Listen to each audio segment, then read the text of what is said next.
But don't think that it can't be taken away from you. The favour that He bestowed upon you, He's al-Mu'ti, He's al-Mani. He can give, but He can take it away. The favour of faith, that you've done nothing to deserve. You've done nothing to deserve it.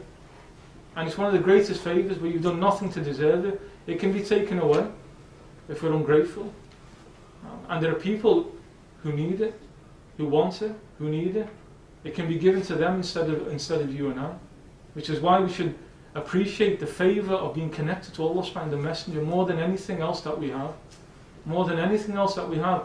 The mere fact we know somebody called Muhammad, and we can say sallallahu alayhi wasallam, and we can say we're connected to him, and we can say he will be my shafi' yawm al-qiyamah, he will be my intercessor. In a hadith, the Prophet he said, he mentioned that when Sayyidina Musa alayhi salam, when Prophet Musa alayhi salam, when he received the tablets, the alwah, on Mount Sinai, he's reading the tablets, and on the tablets, in the revelation that comes to him, he reads the descriptions of an ummah, of a community. And when he reads these amazing descriptions, he says, Allahumma ja'alha ummati. Oh Allah, make this my ummah, make this my community. He said, the reply comes, it's not your community. Second time, oh Allah, make this my community. It's not your community. Third time, oh Allah, make this my community. Innaha ummatu Ahmed. This is the ummah of Ahmed. So what's he say? Allahumma ja'alni min ummati Ahmed. Allah, make me from the ummah of Ahmed. And here, what's important to take out of this?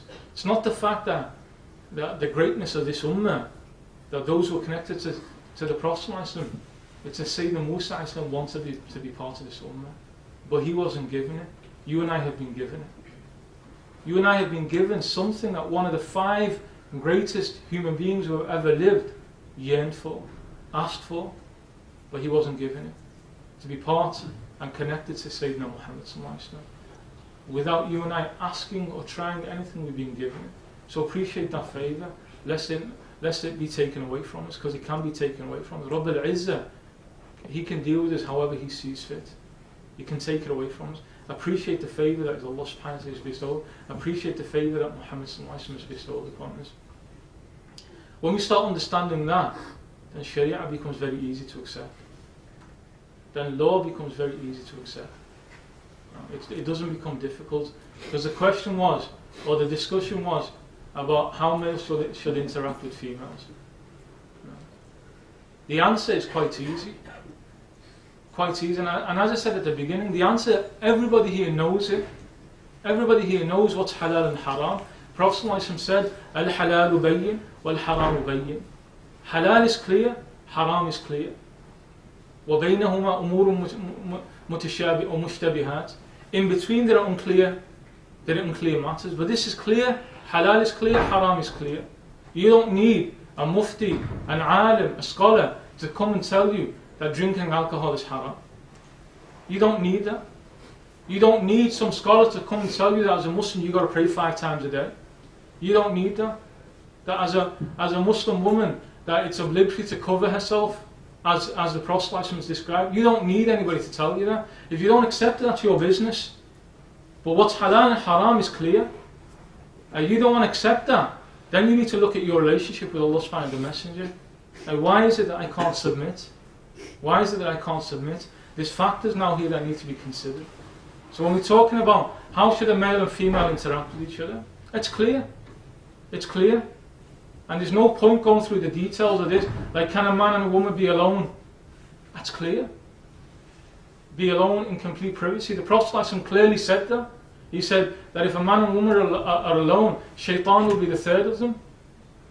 And he said in another hadith, never be alone with a woman. He said, even if it's Maryam, the mother of Isa. He said, even if it's Maryam, the mother of Isa, the holiest, one of the holiest women, to whom no thought of haram would come. When she sees the angel coming in human form, what she say? Inni a'udhu bir-Rahmani minka. That I take refuge with Allah subhanahu wa ta'ala from you. Her first thought is a'udhu billah, that she's alone with a male. Now here there's absolutely no issue whatsoever. Halal is clear, haram is clear. And I'm not going to sit here and tell you this is haram, this is haram, this is haram. If you look into your heart, halal is clear and haram is clear. But what we really need to look at is, why is it that even though, like people are saying, like this issue about gender interactions and so on, like how should it take place? People know that 5 times prayer is fard, but people don't do it. They know it's fard, but they don't do it. There are people who know, every Muslim here can tell me, is backbiting haram? Nobody's going to say it's halal. Why do you backbite then? Why is it when you sit at home, you're always talking about other people? The issue is not about knowing what's halal and haram, that's clear. So in terms, can a man shake and touch the hand of a woman? It's clear. It's clear, these issues are clear. And you don't need, and you shouldn't start looking for, I mean, one of the dangers is now to start looking for things that will justify your bad state. If you're in a state that you're distant from Allah subhanahu, don't start trying to twist statements, twist hadith, look for an ayah in Quran that will justify your way. Don't start doing that. Admit that I need to move, I need to change, I need to reconnect with the Messenger. That there's something between me and the Messenger, something that's distant me from him, that I can't emulate him. I can't emulate his wives. As a man, I can't emulate him. As a woman, I can't emulate Sayyidah Fatima. I can't emulate Sayyidah Khadija. Like, what is it between me and him that's causing that barrier? And that's really what we need to look at. Because haram is bayyin. The haram is clear. And if people want to discuss it, we can discuss the details in the question time at the end. But the important thing to understand is, don't let your nafs get in the way of what's halal and haram. Don't let yourself get in the way of what's halal and haram. Know that haram is haram. And the worst thing that you can do is to try and justify your wrong actions. And in some situations, it can undermine the very basis of your faith. It can remove you out of being a Muslim. If some Muslim now says, look, I don't pray. I don't pray, but I don't cover myself, and we say, okay, you're a Muslim, but you're not, I mean, it's not a good statement, you're a Muslim. I don't need to pray. That's dangerous now for your faith. That's dangerous now for your faith. You're challenging Allah. You're not challenging me. You're challenging your Lord. Your Lord's told you to pray and you say, I don't need to pray. You're challenging Allah. You're challenging Muhammad. You're not challenging me. I'm not a lawmaker. I'm not sitting here passing judgments over people. You challenge the one who passed that original judgment. That's where you should be careful. So people here, the really important discussion now here is, what's stopping me from getting closer to Allah subhanahu wa ta'ala? What's that barrier? And here, we'll finish quickly, but there are 2 key barriers, particularly on this issue that we're talking about. Particularly in the issue that we're talking about. There are 4 main barriers or hurdles that prevent a person getting to Allah subhanahu wa ta'ala. An-nafs, ash-shaytan, ad-dunya, wal-ashab. Nafs, your own self. Your own self. Shaitan is the second one. And remember, in the hierarchy, everybody blames shaitan. It's yourself. First and foremost is yourself. Shaitan is secondary. Allah subhanahu wa ta'ala says, Inna kayda shaitani kana da'ifa. That the strategy of shaitan, i.e. to lead you astray, it's weak. It's weak. What causes you to go astray is not shaitan. He just puts ideas in your mind. He just whispers. How easy is it to turn him away? Just say, A'udhu billahi minash shaitanir rajim, he's gone. Do dhikr of Allah, he's gone, he's weak. Do dhikr of Allah, he's gone. Read Quran, he's gone. Adhan, he's gone. Shaitan is weak. What's the one that you really need to struggle against? Not shaitan, yourself. How do we know that? Look at the month of Ramadan. The month of Ramadan is an eye-opener for everybody. You're blaming shaitan all the time. He's not there. But you're still behaving as you were. What happens in Ramadan? Everybody gets this emotional boost for the first couple of days. They're there for Taraweeh, they fast and way really good. Then it dies down after a few days. And like through the rest of the month, it's a struggle. They're back. They're seeing now. Because what's Ramadan showing you? This is where you're at with your Lord. This is your nafs. This is where you're at. And then what happens at the very end? At the very end, you're back on a high. The last, like 27th, everybody's in the mosque, and 28th, 29th, we're finishing off the month. You're back on a high again. Well, what happened throughout the rest of that month? It was you and Allah subhanahu at that point. Shaitan wasn't there. It was you and Allah subhanahu. That shows you how distant you are from Allah subhanahu. Shaitan is not insignificant. Because look at what happens in Ramadan. On the very last night of Ramadan, the mosque is full. Fajr for Eid prayer, empty. What happened? Shaitan's been released again. He's back. He's back. He's putting suggestions again. Two days, one after the other. What changed in those 2 days? Shaitan. He's not insignificant, but the real issue is yourself. So when we're looking at, like somebody likes to keep the company of the opposite gender, likes to hang out with, and so we say, look at you and ask, where's it at? Where's it at? Because you know clearly what you're doing should not be done. You know that clearly. And you know that the messenger is to be sent as a mercy to you, and he will help you in the next world. He's told you not to do that. So who are you rebelling against? The one who's a mercy to you. The one who's what are you like? You're just like a rebellious child.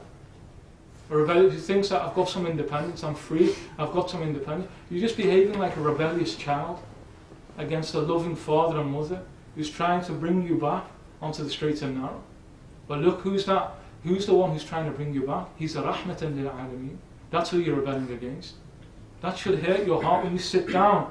When you sit down and reflect over where I'm at. Like, doesn't it pain you that the Prophet is aware of what I'm doing, and it upsets him?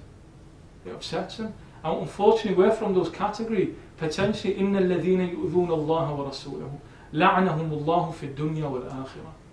Those who harm Allah and the Messenger, Allah subhanahu curses them in this world and the next world. Do our actions not harm the Messenger? Does he not feel pain at the fact that I'm living a life? He gave everything to bring you to Allah subhanahu, and you don't even care about it. He gave everything whatsoever. كَانَ مُتَوَاصِلَ الْأَحْزَانِ, like the hadith in the Shamal Imam Tirmidhi mentions, he was in a constant state of grief. Grief for what? For you and I, for humankind, because he knew what hellfire was like. He'd seen hellfire. He knew what hellfire was like. In his own masjid, in the hadith in Bukhari and Muslim, it says that he's in the masjid, Sahaba looking at him, and he goes out like that to grab something, and then suddenly he moves back. They asked him, what are you doing? He said, the veils were lifted, and he said, I saw heaven, and I saw the fruits, and he said, I went to grasp the fruit of heaven, but I was told, not yet. It's not the time for you to take from those fruit. So then suddenly hellfire was opened up, and he said, I saw it. He said, because the ferocity of the flames, he said, I moved back. He saw hellfire. That's why he was in constant state of grief. So we're the real ones who are doing the harm. We're harming Allah, we're harming the Messenger, but we're harming ourselves. Right? And here we have to stop behaving like rebellious children and start submitting to the one who wants to save us in this world before the next world. He wants to save us from our own selves. Remember the statements of the Prophet ﷺ, أَعْدَ الْأَعَادِ الَّذِي بَيْنَ جَنْبَيْكَ. The worst enemy that you have is that which is between your two sides. Yourself, your own self. So when you're doing haram, when you're with that female doing haram, knowing full well that what I'm doing is not right, knowing full well that if that was my sister and I knew some guy was with my sister, I'm not going to be happy with that. But then you don't care, it's a sister of somebody else. Like that young Ansari, the Sahabi from Medina, comes to the Prophet and he makes a statement which is an eye-opener. He says, "Idhan li bizina." He says, allow me to fornicate.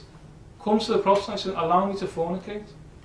Right? Somebody comes to you now and says that, I'm going to do it. I don't care. What's the reaction going to be? Exactly how the Sahaba reacted. They were about to jump on him at that point. You come to the Messenger and ask him such a question. The Prophet calms them all down, and this is the rahmah of the Prophet. This is the Ustad al-Kamil, the perfect teacher. What does he say to him? And he uses intellect first, rational. He says, would you like that to happen to your own sister? No. Your mother? No. Your daughter? No. How can you then be happy that that's happening to the daughters of the believers? You're okay with that for somebody else's daughter but not your own. You're okay with that somebody else's sister but not your own. And then what's he do? Places his hand, his blessed hand on the heart of that Sahabi. He says, Allahumma tahhir qalbahu wa zakki qalbahu wa hassin farjahu. Allah, cleanse his heart and protect his modesty. And that Sahabi at that point said, I never ever felt the urge to do haram after that. Because the blessings of the prayer of the Prophet. And here, it's our nest that we've got to look at. Like, why is it that my own self is pulling me down? My own self is willing to destroy me with Allah subhanahu wa ta'ala. It's willing to push me into destruction on that day. No. Don't think Don't ask that, what's halal and haram? Haram is bayyin, haram is clear. We don't need to discuss that. The question is, why am I willing to forego all of the khair that the Prophet has given us, all of that goodness that he's given us? Why am I willing to abandon that? That's the first that you've got to overcome. The second, that the brother mentioned in the introduction, the second major hurdle or barrier that causes this problems to happen is that we live in a non-Muslim society. And don't ever underestimate that. Allah subhanahu wa ta'ala has blessed me by being able to live in a Muslim land for 3 years. I was in Damascus for 3 years. And one of the striking things there is that when you're around Muslims, arwah tayyiba, pure souls. Pure souls meaning what? Souls that have submitted to Allah subhanahu wa ta'ala, good or bad. There may well be a lot of bad Muslims, and there are a lot of bad Muslims. We're not trying to paint a utopian picture about what the Muslim world. There's a lot of bad in the Muslim world, but these are souls that have accepted Allah subhanahu wa ta'ala. And one of the advices that I heard before I left to go to Damascus, go to Syria, was that you're leaving a land where the overwhelming majority of people have rebelled against God Almighty. And you go into a land where the overwhelming majority of people have submitted to God Almighty. The states of people affect you. When you're surrounded by goodness all the time, it will have a good effect upon you. The Prophet ﷺ described that in the hadith, where he said, he compared it, that if somebody sells perfume all the time, if you're always with that person, all you can get is pleasant fragrance coming off that. But if you're around somebody, a fire, like an ironmonger, then at the very least you're going to be covered in smoke. That's what's happened to us now. We're covered in smoke. We're covered in smoke. And the haram that the non-Muslim is doing, it's easy for us to do it because we're around haram all the time. When we talk about gender interaction, say, particularly at universities, where it's open haram. There's no consideration for what's, there's no consideration. Don't think you won't be affected by it. And now, when you look at this, the Prophet foretold in Akhir al-Zaman, there will come a time where you're holding on to your religion is like holding on to burning charcoal. Those who want to hold on to the way of Allah subhanahu wa ta'ala messenger, it's as difficult as holding on to burning charcoal. Like one of the, just two last points here. In Guantanamo, one of the methods that the Americans used to torture,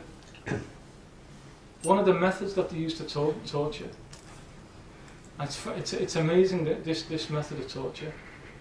They would bring prostitutes in, they would have pornographic films on.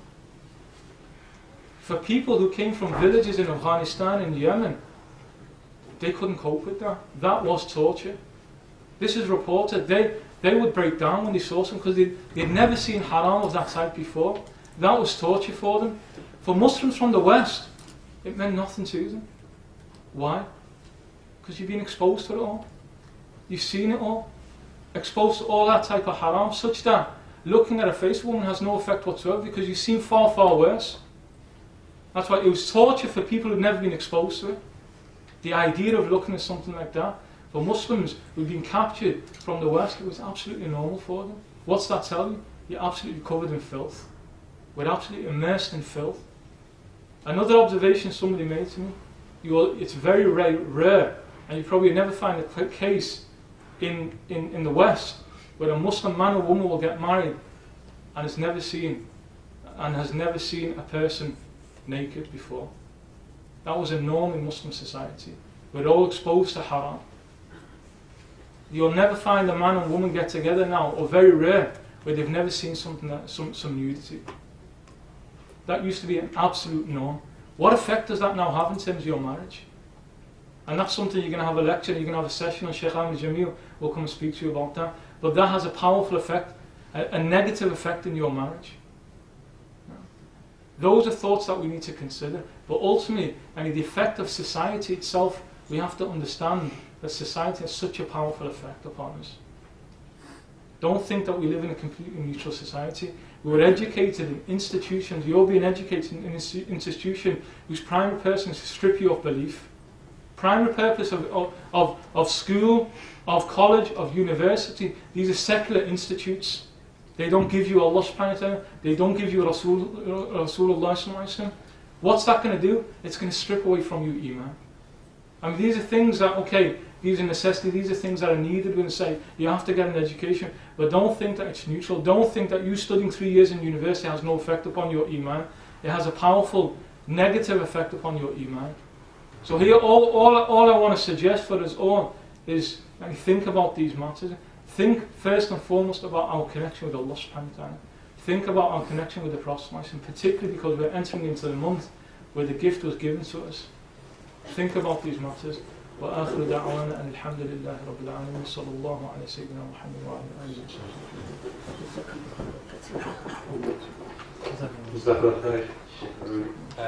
We're going to have a question and answer session now. There's some paper going around and some pens. So if I can ask a question, can you please write the question down on paper and we'll collect it in 5 minutes. Then we'll be doing the question and answer session shortly. Is that okay?